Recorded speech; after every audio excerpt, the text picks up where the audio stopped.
ใช้ขมิ้นเชื่อตะเรนมาเนี่ย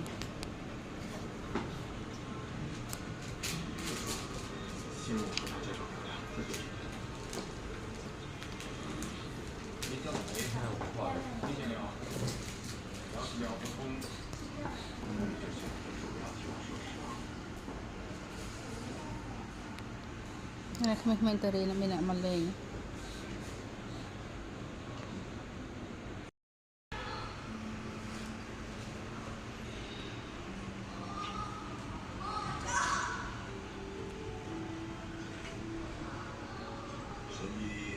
ใส่ขมิ้นชื่อตะเรนรักเก่าเด้อ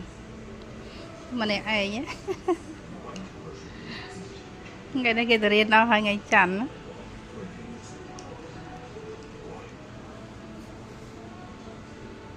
ได้ไงสักไงก็บำรุงชา